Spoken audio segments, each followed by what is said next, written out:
Hi, my name is Antonio Deadmon, and today I have with me. Danny Patel. Okay, so Mr. Danny Patel, what is it that you do for a living? I am in commercial real estate, so I'm a developer where I develop in the hospitality space and also childcare. Okay. What made you want to be in that field of work? I grew up in that. So my father, who came to this country from India in late 60s, early 70s, he migrated here for education. Back then in India, he grew up with 7 siblings total, and they all lived under one roof in one room. Going to elementary school for him was walking to school, no shoes. And it was a 3-mile hike for him. Coming back, he was the oldest of all 7 siblings, so he had to do something of coming here, getting his education, and slowly start bringing one by one the rest of his siblings. So what he did was he had his undergraduate in India, and then when he came here, he went to USC, had a job during that time to pay for his school and for his rent. There was about 6 of them living in a 1-bedroom apartment. Other friends from India that he knew that also migrated, and they lived here, and no car. They just walked either to University of Southern California, USC, that's where he went. And what he did was he focused on his education.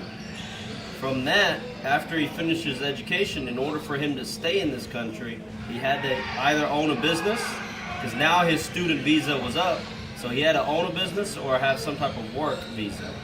And so what he did was he decided to buy a business with the little bit that he had, and he borrowed a lot from other friends.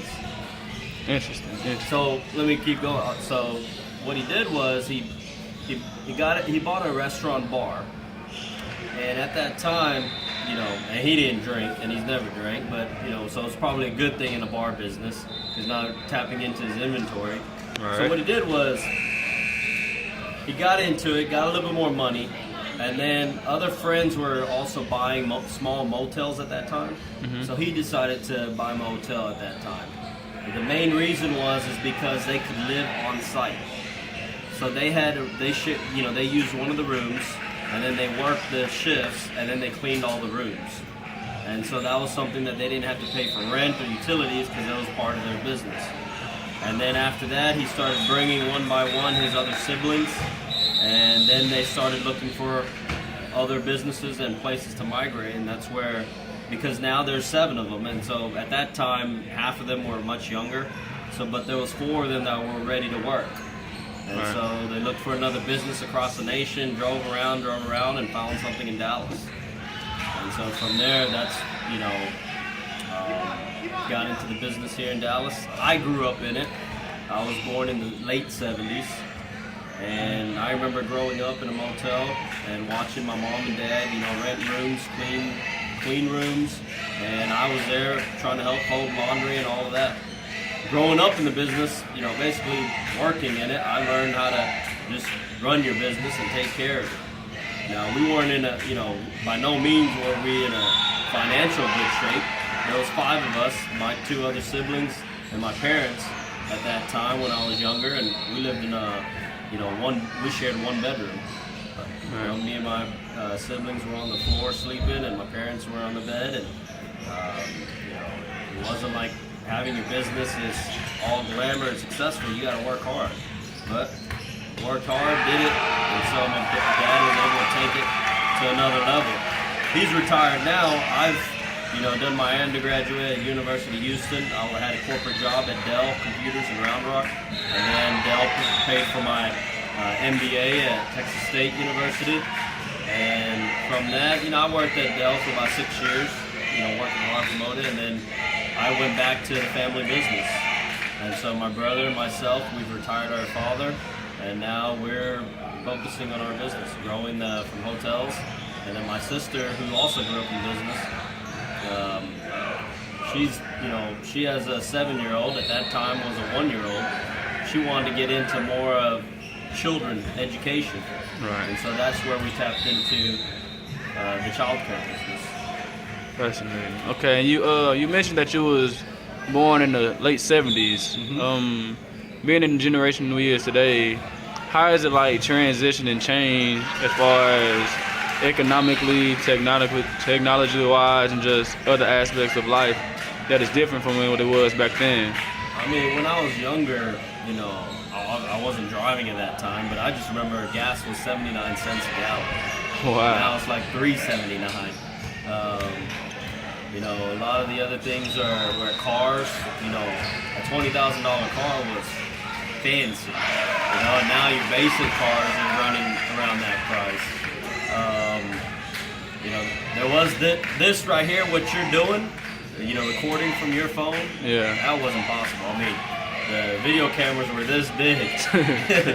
you wouldn't be able to be this mobile. Internet, never heard of it. Computers, you know, we had a computer. It was maybe early 90s, but initially it was a typewriter. And then computer came in, but I mean, it wasn't internet connectivity. It was just more, you know, replacing a typewriter. Right. And then you're just able to print. That's it. And you know, computers were big back then. I mean, it definitely wasn't as fast and speed and mobile, but there was two pros and cons to it. You had to, like, when I went away, let's say to school, wherever, I had to memorize people's phone numbers. And nowadays, I mean, just the numbers that I've known for 10 years. Other than that, I can't remember anyone's phone numbers because the phones, you put them in and that's it. Yeah, it does everything for you. Save it, so it's easy. I was always good with math, and you know, we didn't have a phone or anything. Quickly use a calculator, you know. So that was one thing. Now I see a lot of people having to just use a calculator even for simple math. Like if I told you what's 68 minus 44, what is it? See, you'd say, let me pull out my calculator. And so 32, ain't it? Nope. 24. 24. Yeah. But that's all right. I mean, that's, you know, the phone is smart, but you know, we start losing some of that memory, or trying to use our memory cells for that. You know, and the other thing is navigation. I remember my dad, he used to travel a lot, you know, working in his business, and so he made me look at an atlas. At that time, the atlas where we had to take with us this big, and state of Texas, and know which highway we're getting on and off and all that. Now it's navigation. Whether it's in your car, whether it's on your phone, it's easy. And so a lot of people don't even know turn by turn which way they came somewhere. You know, back then we had to memorize everything.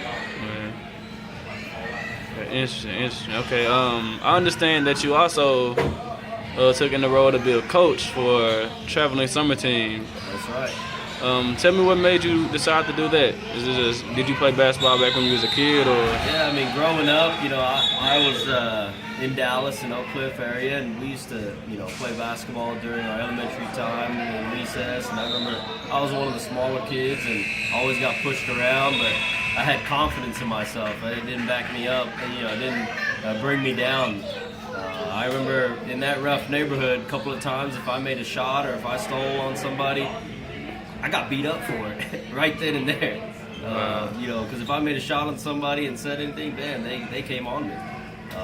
It was that type of rough neighborhood, but that helped me with my mental aspect.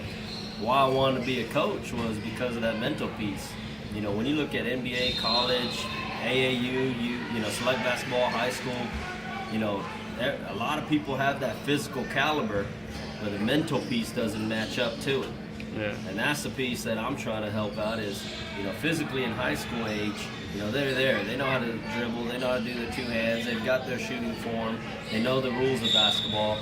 But mentally, they sometimes lose focus of it, or basketball IQ of when to go somewhere. You know, on defense, you know, when we're trapping or when we're not. Zone, how do we shift? Offense, am I moving with or without the ball? So, you know, my passion has been sports, football and basketball. The other pieces I wanted to give back. And so, you know, this is a way where I'm passionate about it and I'm able to give back, you know, to other folks. And in this case, it's high school age. We've got 3 teams, Texas Tar Heels in the Dallas-Fort Worth area, a freshman team, a sophomore team, and a junior-senior team. And it's fun. You know, it's about 35 kids, and it's fun to just see them grow throughout the season.